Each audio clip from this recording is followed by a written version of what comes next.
오늘 주신 말씀은 사무엘상 28장 16절에서 20절까지의 말씀을 다 같이 읽겠습니다. 시작. 사무엘이 이르되 여호와께서 너를 떠나 내 대적이 되셨거늘 네가 어찌하여 내게 묻느냐. 여호와께서 나를 통하여 말씀하신 대로 내게 행하사 나라를 내 손에서 떼어 내 이웃 다윗에게 주셨느니라. 내가 여호와의 목소리를 순종하지 아니하고 그의 진노를 아말렉에게 쏟지 아니하였으므로 여호와께서 오늘 이 일을 내게 행하셨고 여호와께서 이스라엘을 너와 함께 블레셋 사람들의 손에 넘기시리니 내일 너와 내 아들들이 나와 함께 있으리라. 여호와께서 또 이스라엘 군대를 블레셋 사람들의 손에 넘기시리라 하는지라. 사울이 갑자기 땅에 완전히 엎드러지니 이는 사무엘의 말로 말미암아 심히 두려워하며 또 그의 기력이 다하였으니 이는 그가 하루 밤낮을 음식을 먹지 못하였음이니라. 아멘. 26장에 보면은 또 재미난 일이 일어나는데요. 10사람이 또 다윗을 밀고 합니다. 그래서 다윗이 직접 아비새를 대동하고 사울이 진을 친 곳에 잠입을 합니다. 용감하죠.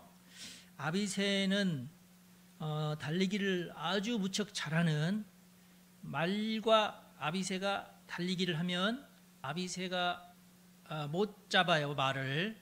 그런데 그 말을 누군가 사람이 탔다 그러면은 아비새가 쫓아갈 만합니다. 그 정도로 달리기를 잘하는 마라톤 선수 같은. 그래서 아비새랑 같이 가는데 하나님께서 사울 진영에 있는 모든 사람을 기 잠들게 해주셨어요. 그래서 아비새가 다윗에게 야, 이번이 하나님께서 주시는 절호의 기회입니다.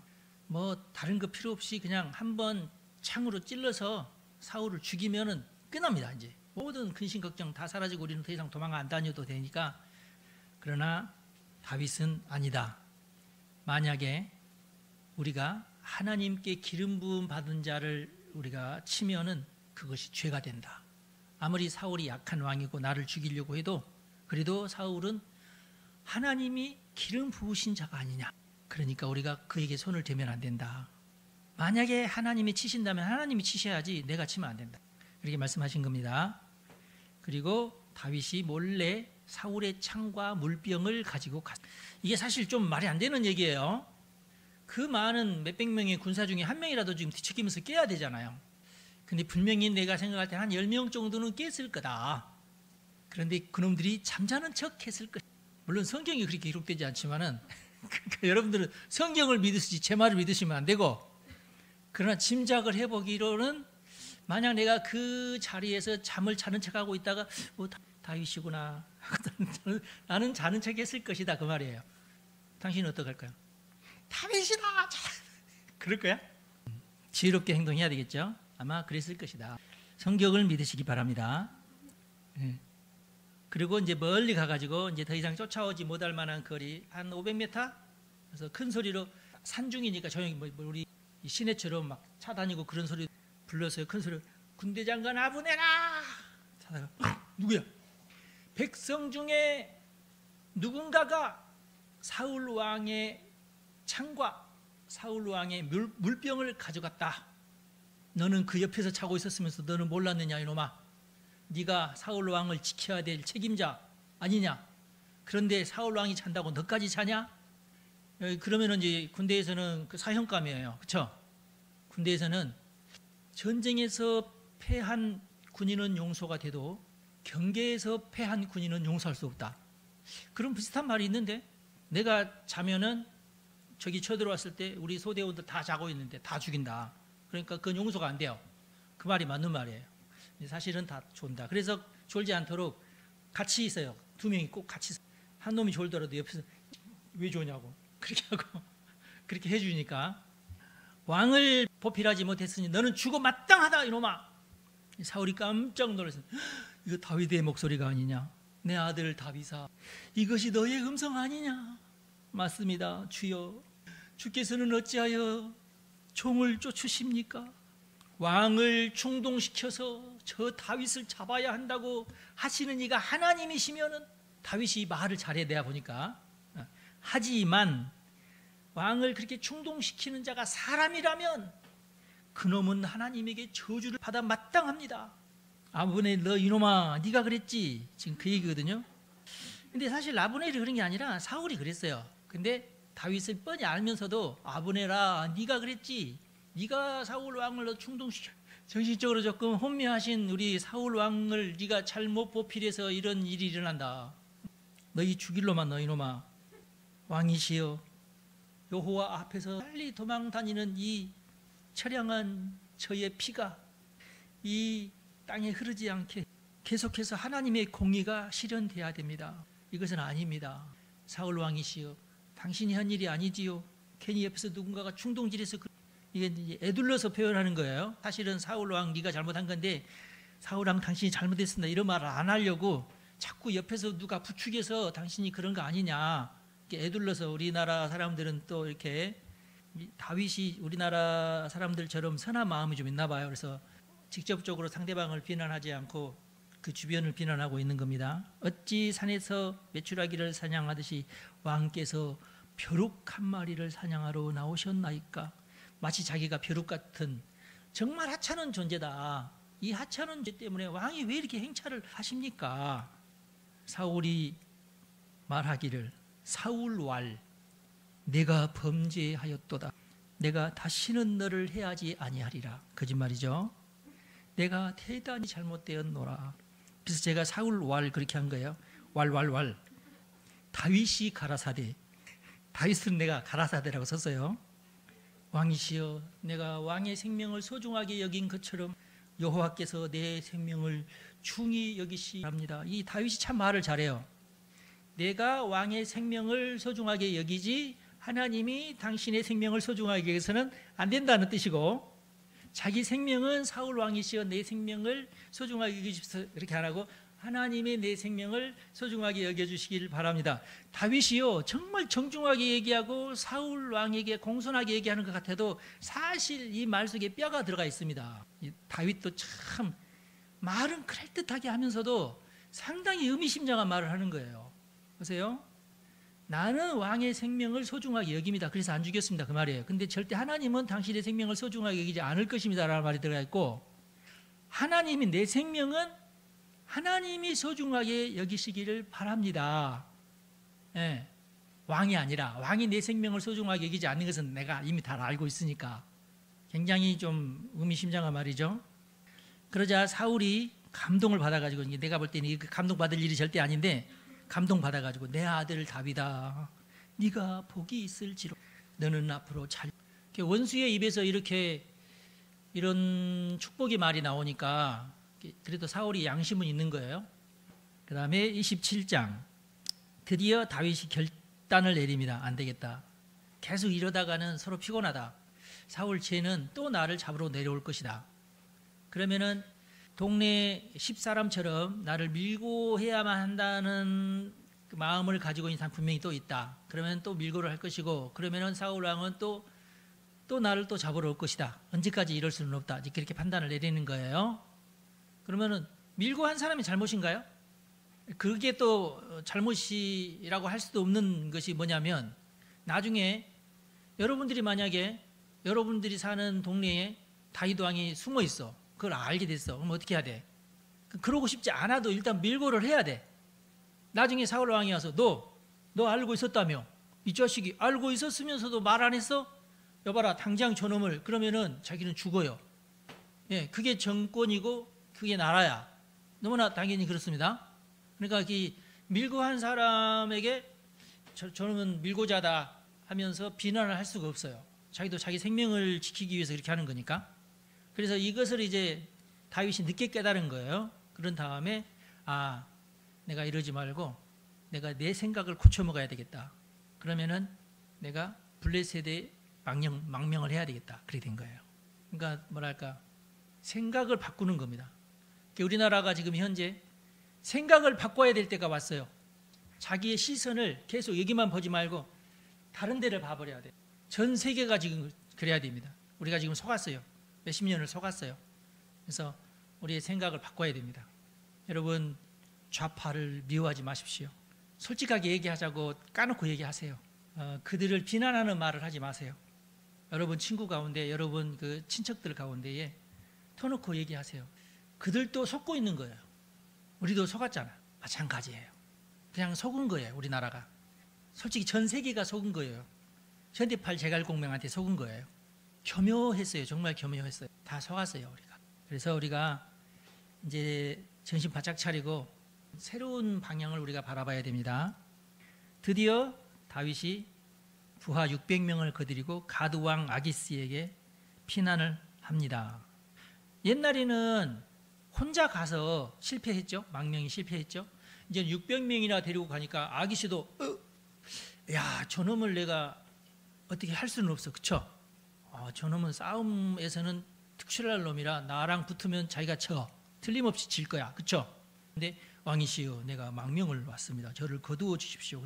머릿속으로 저놈은 사울은 천천히요, 다윗은 만만이라 한 바로 그 놈이 내게 부하가 되려고 왔어. 내가 잘 이용하면은 내가 정말 큰 왕이 될 수도 있겠다. 어떻게든지 저놈을 내가 건드리지 말고 잘 다뤄서 하여튼 내가 잘 써먹어야 될 텐데 하는 어떤 흑심을 또 품게 됩니다. 그래서 그러냐고, 잘 왔다고.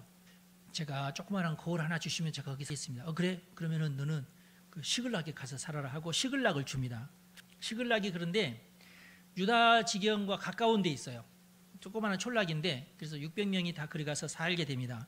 다윗에게는 그때 당시 아내가 둘이 있었고요.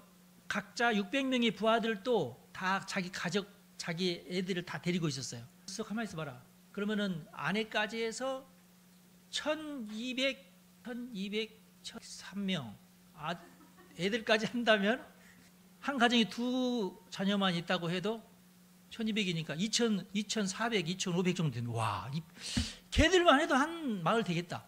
그렇죠? 예, 시글락 가서 살게 됐는데, 시글락에서 1년 4개월 동안 삽니다. 그런데 그곳에서도 전쟁을 계속해요.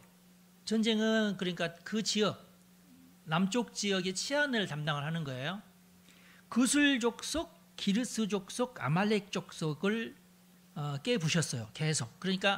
그러면서 그술 족속을 치고 전리품을 얻어가지고 이제 아기스에 가가지고 왕이시여, 우리가 가서 또 승리를 했습니다 하면서 전리품을 이제 상납하고, 또 아말렉 가서 쳐서 아말렉 다 물건 가지고 와가지고 절반을 또 왕에게 바치면서 왕이시여, 또 전리품을 가지고 왔습니다. 어디로 갔더냐? 예, 유다 거울을 다 돌아다녔습니다. 유다 거울을 돌아다녔다고 그래요. 그런데 유다 거울에서 깡패짓을 하고 있는 아말렉을 친 거예요. 이해가 되시죠? 그러니까 지혜로워요. 다윗이 절대 유다 사람들을 치지는 않았으면서 유다 거울로 지나다녔습니다. 그렇게 하는 거예요. 마치 유다 족속을 친 것처럼 보고를 합니다. 아기스는 그렇게 믿겠죠. 그러나 사실은 유다 거울 안에서 깡패짓을 하고 있는 아말렉을 친 거예요. 그술 족속을 치고 이렇게 된 거예요. 굉장히 그렇다고 해서 아기스가 첩자를 보내서 야, 저놈이 어디 가서 싸우는가 봐라, 그러지는 않았으니까 속아 넘어간 겁니다. 지혜로운 거죠. 그러니까 우리는 이걸 보고 일타쌍피 전략이라 그래요. 한 가지 일을 했지만 적군도 물리치고 자기가 섬기는 아기스 왕도 조아라고 하고 그렇게 된 거예요. 자, 그런데 이것이 나중에 화근이 됩니다. 아말렉 족속이 다윗이 다스리는 시글락을 쳐들어와 가지고 시글락을 완전히 그냥 다 싹쓸이해 가버려요. 그런 얘기가 나중에 나오죠. 이게 27장에 있는 내용이에요. 중요한 내용은 이거밖에 없어서 그냥 넘어갑니다. 28장, 드디어 사울에게 위기가 닥쳐왔습니다. 이제 사울이 죽는 날이 다가온 거예요. 다윗을 등에 업은 아기스가 가만히 보니까 이제 다윗도 내 편이겠다, 전쟁하면 반드시 이제 우리가 이기겠다 하는 마음이 있으니까 야심을 품었어요. 야, 다 모아라 하면서 각 고을에 다, 블레셋 고을에 사람을 보내가지고 군대를 다 모았어요. 우리가 이스라엘을 치자, 이번에 이스라엘을 완전히 우리 땅으로 다 만들어야 된다. 그때에 다윗도 나도 참전을 하겠습니다. 그렇게 된 거예요. 그리고 이 기회를 통해서 다윗이 얼마나 나를 잘 돕는지 이걸 실험해 보고 싶은 거예요. 여러분 같아도 그러겠죠? 그리고 다윗을 이제 꼬셨어요. 다윗아, 만약에 네가 이번에 큰 공을 세우면 너를 나의 신복으로 삼고 너를 군대 장관으로 삼을 거니까 그러라. 그러면은 블레셋에 있는 다른 장수들은 기분이 나쁘겠죠? 그렇지만 아기스로서는 자기에게 충성하고 이렇게 말 안 해도 막 가서 노량을 해와서 자기한테 이렇게 뭘 바치고 하는 거 보니까 너무 마음에 들거든요. 그러니까 저놈만 있으면 나는 어떤 전쟁에 나가도 난 다 이길 수 있겠다는 자신감이 붙어가지고 이제 일을 벌인 거예요. 그렇게 하지 않더라도 당시 사회는 전쟁을 통해서 유지되는 사회였습니다. 지금처럼 산업이 잘 발달된 그런 시대가 아니라 결국은 사람이 밭을 갈거나 또는 이제 자기가 밭농사에 몇 해 성공을 하면 그러면은 소를 살 만한 그런 힘이 생겨요. 그러면은 소를 갚고 더 넓은 어떤 경작지를 또 농사를 지을 수 있잖아요. 그러면은 부자가 돼가는 거예요. 점점 부자가 돼가는데 결국은 그런 모든 농산일을 여자는 못하고 여자는 이제 추수를 한다든지 타작을 한다든지 집안일을 한다든지 그럴 수밖에 없어요. 여자들의 노동력이 저는 제가 무시해서가 아니라 신체의 구조상 여자들은 힘겨운 밭 깔거나 그것은 좀 힘들어요. 나는 괜찮습니다 하시는 분은 이제 이시영 씨 같으신 분. 어쩔 수 없이 그 농경 사회에서는 남자들의 힘이 제일 중요하고 어떻게 보면은 자녀가 많아야지 자기의 힘도 세지고 농산일이 또 많아지니까 훨씬 더 그 사람은 잘 되고 그래서 막 옛날에는 10명씩 낳고 12명 막 한 타스씩 낳고 한 타스씩 낳아야 몇 명 죽고 그래서 한 7명, 8명 남거든요. 옛날에는 그랬어요. 진짜 우리나라도 우리 할머니 때만 해도 그랬어요. 농경 사회에서는 그래요. 그만큼 어떤 사람의 인력이 중요한데 그때가 벌써 뭐 100년도 안 돼요. 우리나라에서 그렇게 다산이 중요하게 여기고 그러는 거. 지금이나 이제 한 집걸로 한 명 낳고 이런 시대지 그 과거에는 다 그랬어요. 농경 사회였으니까. 자, 그런데 이제 사울이 위기를 느끼죠. 큰일 났다. 어떡하냐. 전쟁이 일어났네. 큰 전쟁이 일어난 거예요. 사울이 길보아의 진을 쳐놓고 두려움에 덜덜덜 떨었어요. 덜덜 떨어서 여봐라 제사장 빨리 데려와라. 우림과 둠밈으로 하나님의 뜻을 묻자. 하나님 이번에 전쟁을 참석할까요 말까요? 우림과 둠밈으로 해야 되는데 이 우림과 둠밈이 갑자기 두 개가 튀어나오면 어떻게 돼요? 그럴 수 있어요. 그럼 하나님께서 대답을 하지 않겠다는 뜻이에요. 꿈도 하나님께서 주시지 않고 기도원 같은 꿈도 주셔야 되는데 그런 것도 안 주시고 선지자도 답을 안 하고 선지자들이 있긴 있었는데 다들 사울 왕이 물어보는데 하나님께서 아무 말씀 안 하십니다. 이렇게 그러면은 이게 답답해지는 거야. 그래서 이 사울이 점점 하나님이 나한테 이제 더 이상 얘기하지 않으시는가 보구나. 너무 무서워. 철저하게 영적인 고립 상태에 빠지게 됩니다. 그런데 사울 왕이 박수와 무당을 내쫓았다는 기록이 나와요. 그런데 왜 그랬는지는 성경에 기록되지 않습니다. 그래서 제가 주석을 다 살펴봤어요. 사울 왕이 왜 무당들을 쫓았는지 알아내라 그랬더니 안 나온대요. 그래서 할 수 없이 제가 짐작을 할 수밖에 없어요.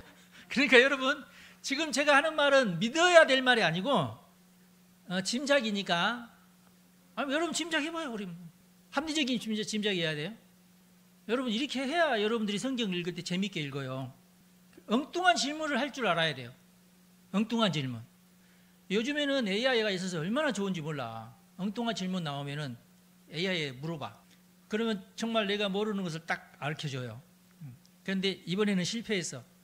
사울이 뭐 때문에 무당들을 내쫓았냐 물어봤더니 모르겠대. 그래서 할 수 없이 제가 저의 짐작을 여러분에게 말씀을 드립니다. 아마도 당시의 박수와 무당이 사울에 대해서 비판적 점괘를 퍼뜨렸을 것이다 하는 것이 저의 짐작입니다. 지금 2명은 머리를 끄덕였어. 당시에 그 이스라엘 백성들도 궁금했을 거 아니야. 사울 왕이 앞으로 어떻게 될지. 아무래도 좀 이상해. 다윗은 지금 어디에 있다고 그러고 이런 일이 있어도 세상에 다 넓어져 자고 있는데 다윗이 와서 세상에 물병을 가져갔대. 우리 왕은 그러면 다윗 아니야?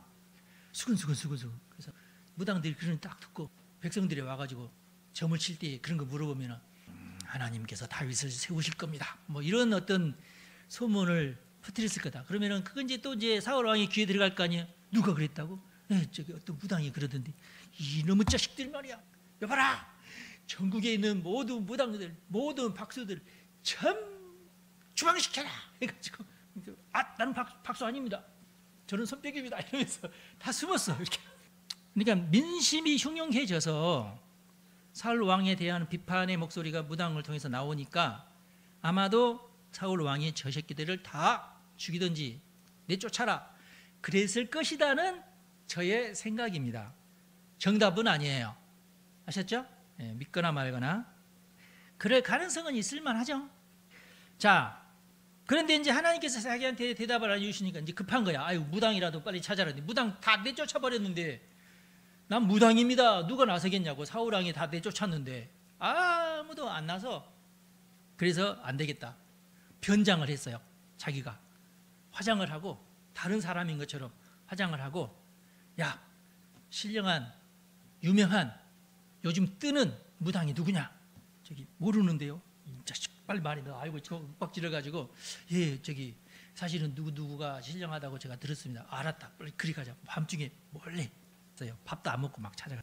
그러면서 무당을 만나서 당신이 무당입니까? 나 무당 아닌데. 괜찮아. 그러면서 막 뇌물도 막 주고 그러면서 걱정하지 말라고. 내가 사울 내가 잘 아는데 걱정하지 말는데 절대로 내가 얘기 안 할 테니까. 뭐 때문에 왔습니까? 저기 선지자 사무엘을 빨리 불러올려라. 예? 선지자 사무엘을요? 왜요? 말하지 말고 빨리 불러올리라면 불러올려라. 그래서 무당이 하면서 사무엘아 빨리 나와라 해가지고 불러올렸어요. 무당도 시키는 대로 어떻게 하긴 했어. 돈은 받아야 되니까. 했더니 사무엘이 진짜 탁 나타나는 거야. 사무엘이 진짜 나는 자기는 이제 나타날 줄 모르고 하라는 대로 하긴 했는데 정말 사무엘이 나타나 버린 거예요. 그러니까 무당이 깜짝 놀라서 사무엘이 나타나는 거 보니까 그때 생각해, 그럼 이 사람이 사울 왕이구나.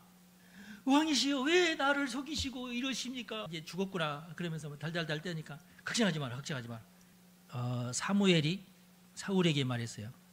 네가 왜 나를 이렇게 불러내서 이렇게 성가시게 하느냐 이놈아. 사울이 사무엘님, 우림과 둠밈으로도 하나님께서 말씀, 선지자들도 나에 대해서 예언도 안 해주고 나는 어떡합니까? 나는 큰일 났습니다. 블레셋이 쳐들어왔는데요. 이놈아, 하나님께서 이미 너에게 다 말씀했지 않느냐. 네가 하나님의 진노를 암말렉에게 쏟아야 되는데 네가 그렇게 안 한 것 때문에 하나님께서 화가 나셨고 결국은 이제 너에게 이제 하나님의 진노가 임하게 되었다. 내일 너와 네 아들들이 전쟁터에서 다 죽을 것이다. 내일 너와 네 아들들이 나와 함께 있을 것이다. 그 말은 무슨 말이에요? 너희들도 나처럼 이제 땅 속으로 들어오게 될 거다. 그런 뜻이. 그래서 히브리 말로 그 땅 속을 영혼들이 거하는 땅 속을 스올이라 그러면 스올. 이 스올은 지옥이 아니에요. 스올이에요. 구약 성경에는 천국 지옥이 없습니다. 제가 이런 말 하면은 대부분의 기독교인들은 왜? 이게 천국 지옥이 없어요? 그러시는 분들이 많아요. 없어요. 구약 성경에는 천국 지옥이라는 말이 없습니다. 뭐만 있느냐? 수월. 수월은 지옥이 아니에요. 땅 속이에요. 그냥 땅 속. 이것은 그러면은 3차원적인 공간이 아니에요. 4차원적인 공간이에요. 영혼이 가는 곳이니까. 이해가 되시죠? 사람은 죽으면 그 몸은 흙이 되어서 땅에 묻힙니다. 땅에 묻혀서 썩어가지고 흙이 되어 다시. 그러나 그 사람 자체는, 영혼은 수월에 있어요. 수월. 그래서 그 무당이 불러내면 올라오는 거예요. 그 불러내는 어떤 그 능력이 있어야지 또 올라오지. 아무나 가서 막 사람 불러낸다고 해서 올라오는 거 아니에요. 알겠죠? 자, 무당이 죽은 자를 불러내는 게 성경에 있네. 자, 이거 가지고 이제 신학자들이 이게 이제 왈가왈부가 어떻게 이럴 수가 있느냐?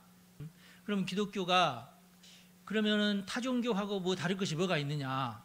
그렇게 얘기하기도 하고 그러는데 성경 전체를 봐야 됩니다. 그래서 성경 전체를 보면은 신약 성경에는 분명히 뭐라고 되어 있냐면 예수님께서 돌아가실 때에 십자가에 돌아가실 때에 땅이 열렸어요.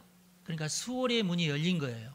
드디어 비로소 예수님이 부활하실 때에 그동안 땅속에 갇혀있던, 수월에 갇혀있던 많은 영혼들이 부활했다고 나와 있어요. 그래서 예수님이 첫 번째 부활이고, 예수님의 부활 때문에 뒤이어서 부활한 땅속에 있는 그 죽어있는 영혼들이 다시 부활해서 하늘로 올라갔다는 얘기가 나와요. 또 구약 성경에 보면은 또 이런 비슷한 얘기가 나오는데, 엘리사가 죽었잖아요. 엘리사가 죽었는데 엘리사의 무덤에 시체를 던졌더니 그 시체가 다시 살아났다는 말도 나와요. 엘리사도 그러니까 수월이 있었던 거예요. 근데 엘리사는 워낙 예언적 능력이 세가지고 시체가 엘리사의 뼈에 닿자 엘리사가 좀 장난 좀 쳤나 봐. 내 자리야 이놈아 하면서 저리 가 하면서 다시금 밖으로 내보냈는데 살아나 버렸다. 그런 것 같아요. 하여튼 그런 얘기가 있어요. 성경에 보면은, 구약 성경에 보면은. 그런데 이런 현상은 그 뒤로는 안 나타납니다. 그러니까 성경에서 부활과 아울러 수월은 사라지는 거예요. 수월 제도. 일단 예수님의 부활을 기점으로 해서 그 이전에 죽었던 사람들은 수월에 들어가는데, 예수님이 오신 것은, 그러니까 예수님 시대로부터 심판이 가능해졌다고 생각할 수 있어요. 그래서 예수를 믿는 사람은 천국으로, 예수를 믿지 않는 사람은 지옥으로. 그런데 재림도 있잖아요. 재림. 예수님의 부활과 예수님의 재림은 또 다르잖아요. 그렇죠? 이 간극이 벌써 2000년이나 지났어요. 그러면 재림 때에도 예수님께서 오시는 그 재림 때에도 산자와 죽은 자를 심판하러 오신다고 되어 있어요. 우리가 또 사도신경에도 예수님께서 산자와 죽은 자를 심판하러 오신다고 되어 있죠. 약간 오늘은 교리적인 그런 얘기인데요. 이 모든 말씀을 종합해서 해석을 해야 됩니다. 그래서 세 가지 종류예요. 생물학적으로 산자와 죽은 자는 뭘 말합니까? 여러분들이 지금 다 살아있죠? 죽으면은 시체가 되는 거고, 죽은 자를 보고 사람이라고 안 해요. 시체라고 그러지. 그렇죠? 네.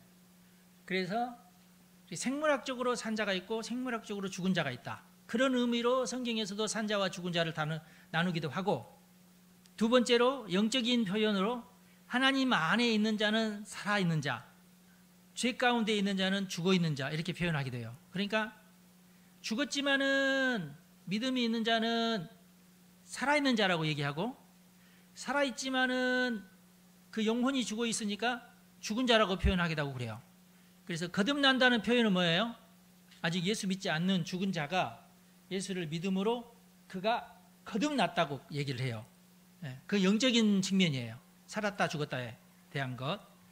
그 다음에 심판 때 종말론적으로 산자는 영생에 들어가고 죽은 자는 영원한 심판에 들어갑니다. 종말론적으로. 이것은 사도신경에 나오는 말이죠. 이 세 가지 의미가 있어요. 그래서 그때그때 문맥에 따라서 해석을 달리해야 됩니다.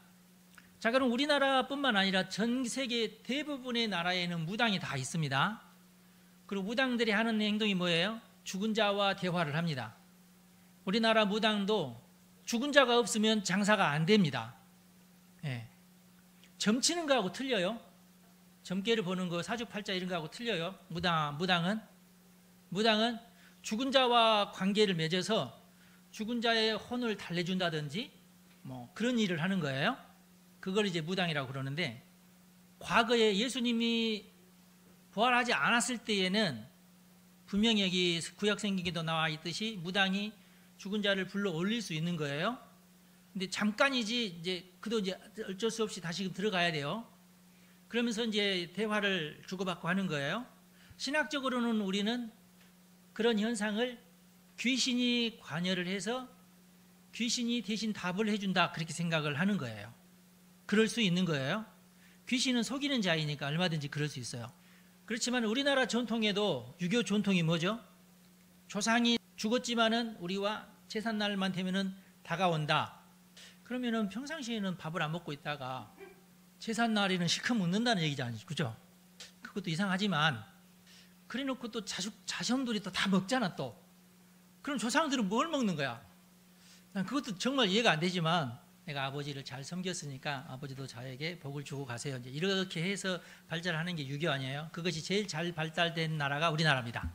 기독교적인 개념은 살아생전 부모님에게 잘하는 것이고, 죽어서는 그러면 이빠이빠이, 그럼 나중에 봐, 이렇게 된 게 기독교적인 거고, 유교적인 것은 살아생전에는 불효도 하고 막 이렇게 하다가 돌아가신 날부터 아이고 하면서 회개합니다, 그렇게 하고 절하고, 평상시에는 절도 안 하면서 죽으면 절하기 시작하고, 그리고 그 돌아가신 날을 기억해가지고 꼬박꼬박 제사해 올리고, 설날 찾아가고 추석날 찾아가고, 더 심한 사람들은 3년상을 치르고 그러잖아요.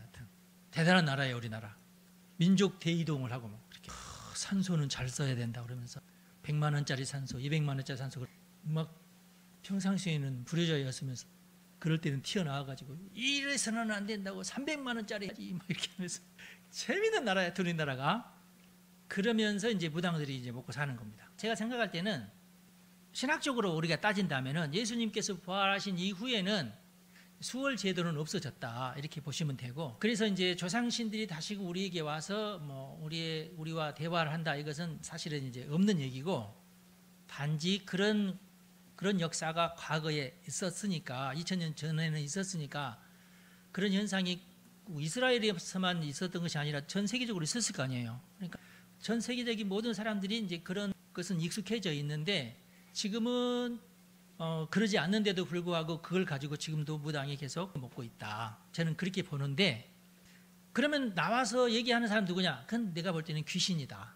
귀신이 빙의해서 엄마인 척하고 아빠인 척을 한다, 그렇게 생각하면 될 것 같아요. 귀신은 분명히 있습니다. 저는 귀신론자예요. 귀신이 없잖아, 있어요. 다만 이것은 있어요. 아버지를 괴롭혔던 귀신이 그 아들에게 옮겨 붙고, 귀신이 들어갔다 나갔다 마음대로 할 수도 있는데, 이리 갔다 이 집안으로 갔다 저 집안으로 갔다 할 수 있는데, 자기 마음대로 하여튼 그런 현상은 있다.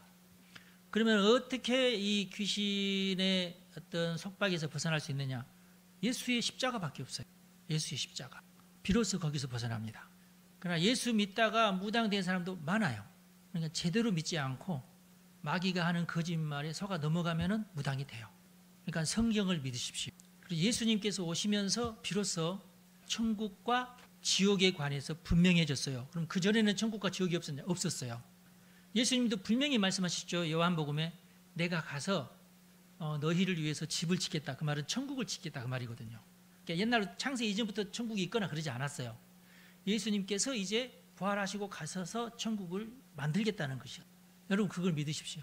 그리고 요즘에 이제 나오는 책들 가운데 임사체험이라고 아시죠? 죽었을 때의 체험, 죽을까 말까 하다가 다시 살아난 사람들의 체험담 굉장히 많잖아요. 책으로도 많이 나오는데 비슷비슷한 게 뭐냐면은 그 사람들이 낙원에 가는 내용이에요. 쭉 읽어보면 천국이 아니야.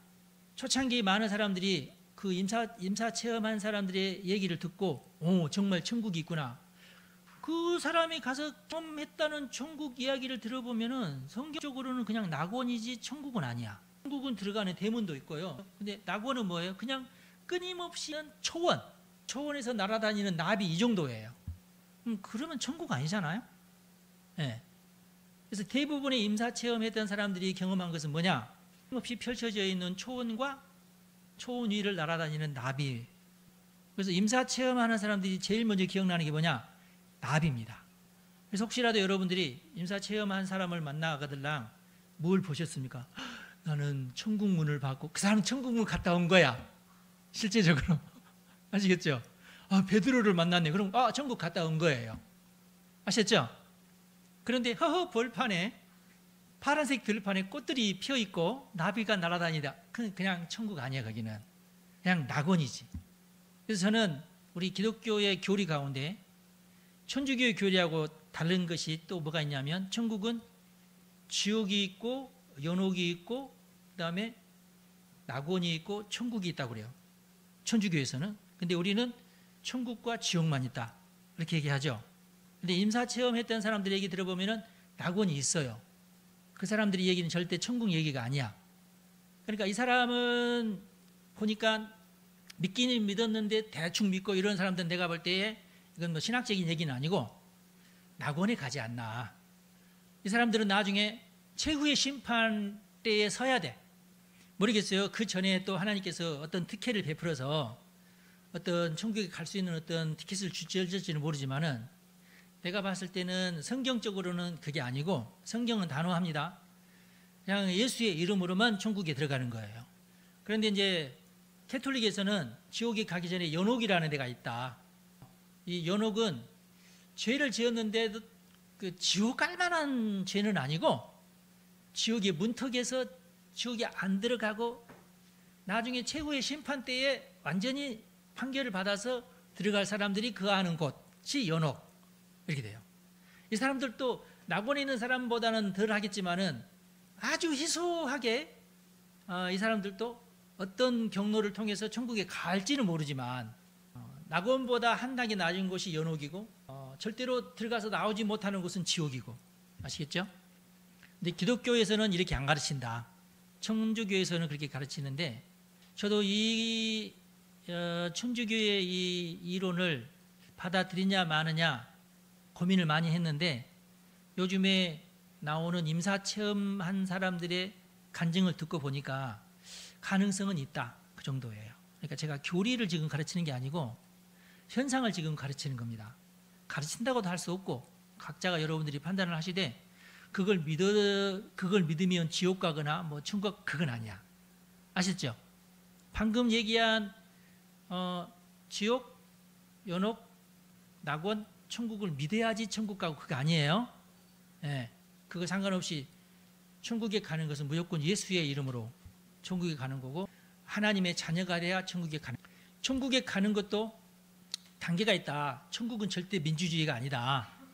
겨우겨우 가가지고 문턱만 겨우 넘어가는 그런 사람이 있는가 하면은 하나님께서 그 사람을 위해서 정말 화려한 집을 지어 천국 생활을 찐으로 잘 할 수 있는 단계까지 가는 사람은 따로 있어요.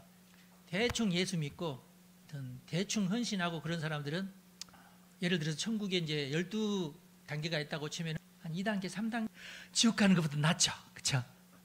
그냥 낙원에서 사는 것보다 낫죠. 낙원 얼마나 심심해. 맨날 하루 종일 낙원 그 풀밭만 보고 살 거야? 여러분 그런 거 원하세요? 뭐 원하신다면 나비 좋아하면 괜찮은데 그것도 별로 내가 볼 때 재밌는 삶은 아닌 것 같아. 기왕 천국 갈 바에야 되도록이면은 좀 더 높은 저는 최상층에 갈 만한 사람은 아닌 것 같고 중상 정도 나는 가지 않을까. 내가 너무 내 자신을 지금 크게 지금 수를 줘서 그런지는 모르겠지만은 좀 그래요. 계급이 다 달라요. 근데 이제 성경에는 그러지 마라. 금했어요. 무당이 죽은 자를 불러내지 마라. 이렇게 금했어요. 왜 그랬을까요? 선생님, 저기 아버지 좀 불러주세요. 아버지가 분명히 그때 나한테 금덩어리 하나 있고 그거 갖다 놔뒀다고 그랬는데 내가 까먹었어요. 좀 빨리 불러주세요. 그럴 수 있잖아. 계좌번호 잊어버렸어요. 빨리 좀 불러주세요. 뭐 이럴 수 있고. 근데 왜 불러내지 말라고 했을까? 무당들을 쫓아내라고 그랬어요. 성경에 무당들을 쫓아내라고 그랬거든요. 무당하고 이렇게 접신하지 마라 그랬거든요. 성경에는. 그런데도 암암리에 몰래 그런 무당들이 도망 안 가고 숨어서 무당짓을 하고 있었는데 그런 사람들까지 아주 색출해서 다 없앴는데 자기는 이제 다급하니까 또 무당한테 갔다. 그 얘기거든요. 왜 무당한테 못 가게 했을까? 성경에서는 수월에 있는 사람들을 하나님이 탓하지는 않고 무당을 탓한 거예요. 그들이 거짓말을 하니까 그래요. 그겁니다. 그냥 간단해요. 그러니까 죽은 자가 그 불러올리는 어떤 뭐가 기술이 있겠지. 나는 그런 기술 모르지. 잘 모르겠는데 하여튼 그런 재능이 있는 사람들이 있겠지. 그러니까 무당 박사들이 생기니까. 그런데 핵심적으로는 사람의 말이라는 게 다르고 달라요. 뉴스 하는 사람들이 다 정직하냐? 아니거든. 지가 보도하고 싶은 쪽으로 단어나 이런 것을 고른다고.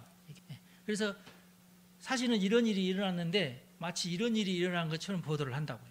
그 무당 같은 놈이야. 그러니까 정직하게 자기가 본 대로 느낀 대로 딱 얘기하는 게 아니라 살짝 왜곡시킨 단어를 잘못 선택하거나 이런 식으로. 근데 무당들은 그런다 이거예요. 그래서 그들을 믿지 말라는 거예요. 거짓말을 믿지 마라. 근데 왜 거짓말이 효과가 있느냐? 그 말을 들은 나도 속으로 악하거든.